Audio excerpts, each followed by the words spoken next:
Mais qu'est-ce que cela signifie vraiment? Beaucoup de personnes voient le travail comme une obligation, une charge quotidienne, parfois même une prison. Pourtant, Confucius nous invite à changer notre regard.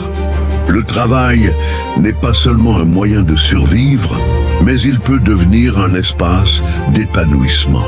Quand on fait quelque chose que l'on aime, ce que l'on appelle travail se transforme en passion. On ne compte plus les heures parce qu'on est porté par une énergie intérieure.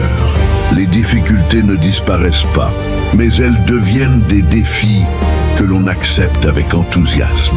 Imaginez un artiste qui peint, un écrivain qui crée des histoires, ou encore un entrepreneur qui construit un projet qui le passionne. Ils fournissent des efforts, ils se fatiguent parfois, mais au fond d'eux, ce n'est pas une corvée, c'est une expression de qui ils sont vraiment. Choisir un travail que l'on aime, c'est donc chercher un alignement entre nos talents, nos valeurs et nos actions quotidiennes.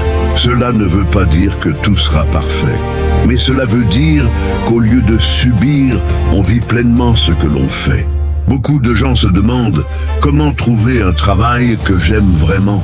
La réponse n'est pas toujours simple, mais elle existe. D'abord, il faut apprendre à se connaître.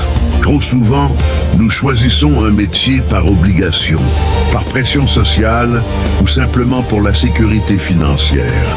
Mais si on ne prend pas le temps de découvrir nos passions profondes, on risque de passer sa vie à faire quelque chose qui ne nous correspond pas.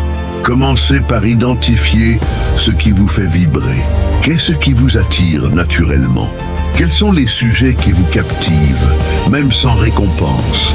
Parfois, ce ne sont pas des choses spectaculaires, mais simplement des activités qui vous procurent de la joie et du sens. Ensuite, regardez vos talents. Car aimer quelque chose, c'est bien, mais être capable d'y apporter de la valeur, c'est essentiel. La passion sans compétence risque de s'éteindre rapidement. Mais la compétence seule, sans passion, devient une routine froide. La clé, c'est de trouver le point de rencontre entre ce que vous aimez et ce que vous savez bien faire. Enfin, observez le monde autour de vous.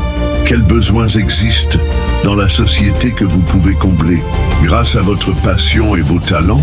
Car le travail, au fond, c'est aussi servir les autres.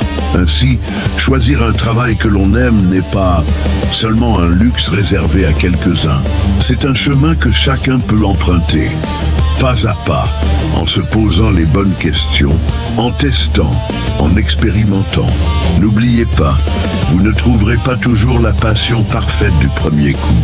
Mais chaque pas dans la bonne direction vous rapproche d'une vie où le mot travail se confond avec le mot plaisir.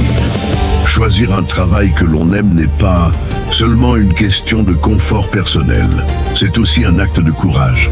Car aimer ce que l'on fait, c'est accepter de sortir des sentiers battus.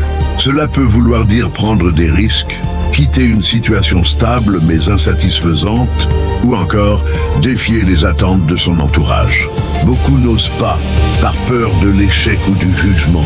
Mais souvenez-vous, la plus grande erreur n'est pas d'échouer, c'est de ne jamais essayer. Aimer son travail, c'est aussi être capable d'y mettre du sens. Même si votre métier n'est pas parfait, vous pouvez toujours y trouver une part de satisfaction si vous changez votre regard. Chaque tâche, même simple, peut être une opportunité de progresser, d'apprendre ou d'apporter quelque chose de positif à quelqu'un. La philosophie de Confucius ne dit pas que le travail aimera toujours chaque seconde de votre vie, mais elle nous enseigne que si l'on s'aligne avec nos valeurs et nos passions, alors la notion de souffrance au travail disparaît presque. On n'attend plus le week-end pour vivre, on vit chaque jour. Alors, osez rêver, mais osez surtout agir. Formez-vous, testez, entreprenez, explorez. Ce qui paraît impossible aujourd'hui peut devenir votre réalité demain. Rappelez-vous cette vérité simple. Votre temps est limité et passer sa vie à faire quelque chose qui ne vous nourrit pas intérieurement, c'est peut-être la plus grande perte. Le travail que vous aimez existe. Il n'attend qu'une chose, que vous ayez le courage de le choisir.